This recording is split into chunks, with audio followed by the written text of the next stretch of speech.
escaping the Inquisition. Behind you, the guards' voices are fading. Ahead, a narrow, dark tunnel under the old church. Cold, damp walls carved with mysterious symbols you have never seen before. A strange cross, two crossed swords, and faded Latin text. What is hidden here must remain hidden. Then, the tunnel ends at a massive stone door closed for centuries, with only one seal remaining. The Knights Templar seal. You try to push it with all your strength. It does not move at all. Then you notice three small slots on the stone. A sword, a key, and an eye. You check your pockets, quickly. Nothing inside except that old paper you found before. Don't drink from the well. You flip the paper. On the back, a small drawing of a key, but not a normal key. It looks exactly like the torture chamber cross. Remembering the forbidden mirror, you hold a small piece of it tightly in your hand. You place it carefully inside the eye slot. The giant door shakes, but it is not open completely. You still need the other two pieces to survive. You enter the first hall. 12 Templar statues, with heads bowed down and swords pointing to the ground. In the exact center, a stone altar holds a stone sword. As you approach the altar, one statue moves, then another and another. They are not alive, but a hidden ancient mechanism turning all of them towards you. Only the worthy may proceed. To stop the deadly trap, you search for the shield with a carved well. You press it hard. The statues freeze instantly. You claim the first key from the altar, and the next room is a massive library filled with black books and torn maps of alien lands. On the dusty table, an open book, Codex Miletum, bizarre drawings of unknown plants, mysterious stars, and an unreadable language. Wait, the Voynich manuscript? An older version? The ultimate Templar secret. Tucked deep inside the pages is the sword symbol, the second key. When you touch it, the earth begins shaking violently.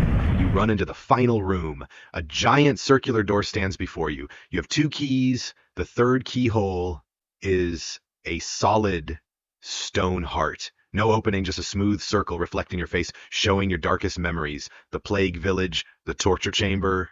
A question appears on the stone. What do you seek? Gold? Power? Or truth? You whisper, truth.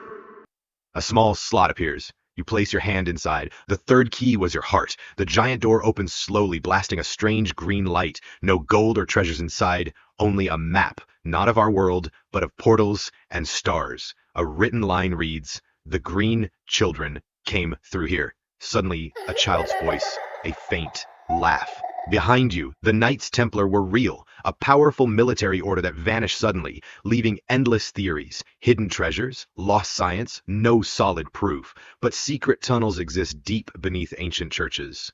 Was there a connection to the Voynich Code?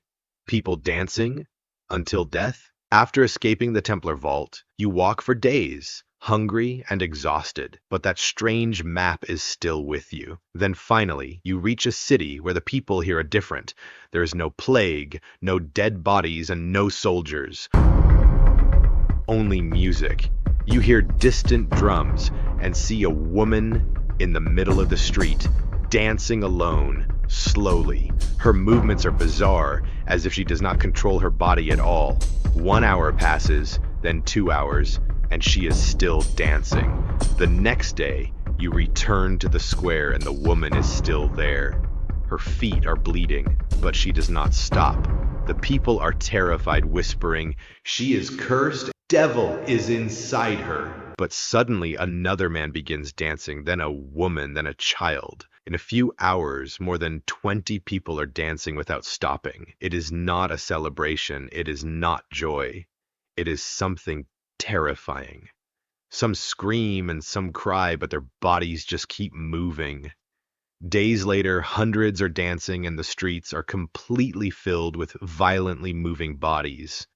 Some people collapse from total exhaustion, then stand up again and continue to dance.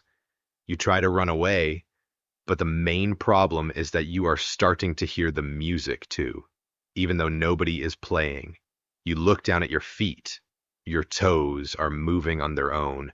No, you try to freeze yourself, but your leg begins shaking violently. You enter an abandoned church where an old man is tied with chains. He laughs when he sees your face and says, "You started hearing it, right?"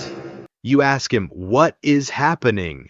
He answers, "It is not a disease." Then he points exactly to the map in your hand and says, "They are trying to open the portal." Before you can ask what he means, he stands up suddenly and starts dancing violently until his leg snaps and breaks.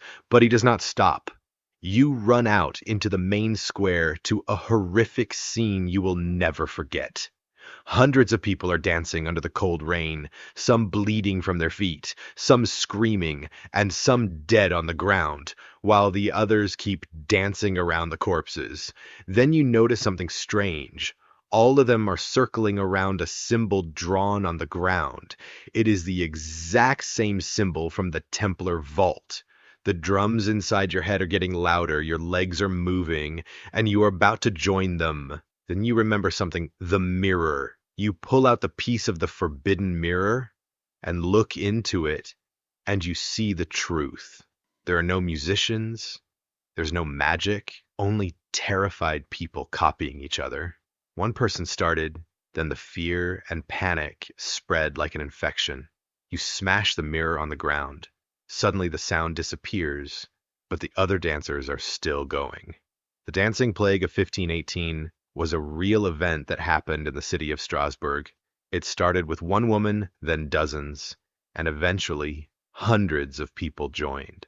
Some danced for days, and it was said that some died from exhaustion or heart attacks. But what is the real explanation? Nobody knows for sure, but there are theories.